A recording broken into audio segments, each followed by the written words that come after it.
Good afternoon, everybody. My name is Eric Ita, and welcome back to my YouTube channel.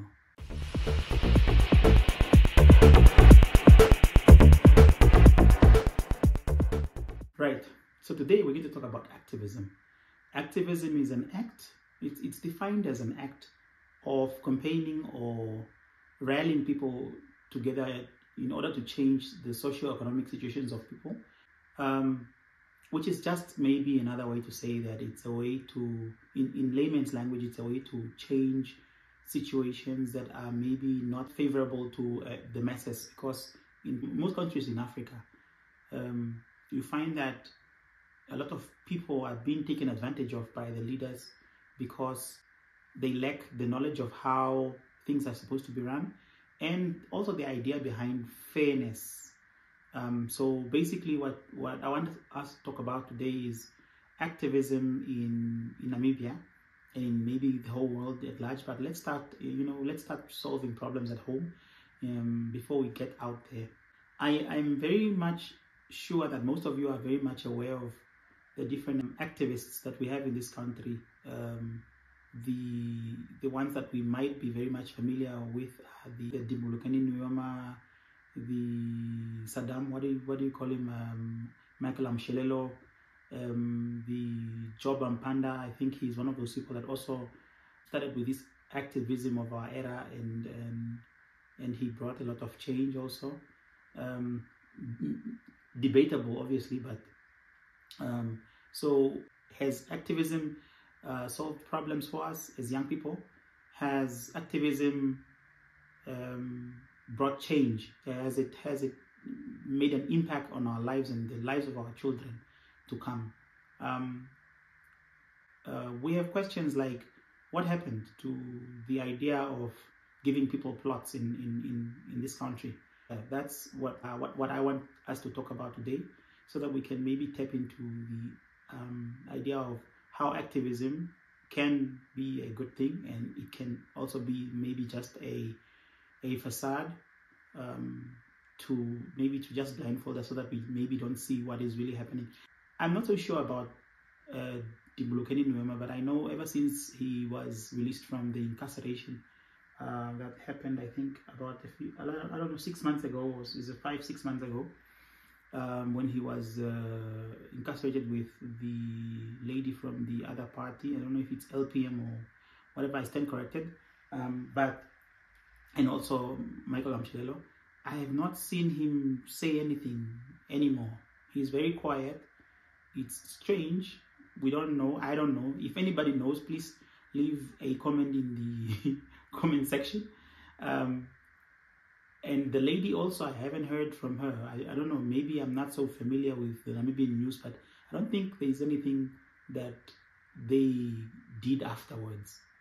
The only thing that I know, and I'm pretty sure of, is that Michael Amshelelo is still in incarceration, and I think I stumbled upon something on Twitter a few days ago where he was pleading with the general public to assist his wife. I don't know, because something about her having caught a stroke or something like that, and I think he's unable to help his family, obviously, because he's still behind bars. As to why he's still behind bars, I don't know. I don't think anybody really knows why he's still there. If the other ones were released and I guess maybe were they not charged on the same crime that they had committed, or is it something different? Well, that's just also another thing that I'd like you guys to maybe just leave in the comment section, so that you guys can just maybe enlighten me and the rest of the people that are watching this podcast to understand. I don't know if also what Job Mpanda is doing right now is part of activism. I think he left activism. He's running as a presidential candidate for 2024, the elections that is coming up, I think, and I'm sure he's very much determined to obviously bring change. I don't know, maybe that will be where the activism will obviously come in, to say that yes, I have rallied, and I have organized, and I have campaigned, and I have brought change. And I know he was the mayor of Windhoek at a point. Funny thing about that was that I think something had happened when he was mayor. If you all remember how he became a part of activism, I think at the time when he erected a plot, I think it was him and Dimlokeni Nyoma and George, I think some other guy, George, the co-founders of AR. I think at the time Job was he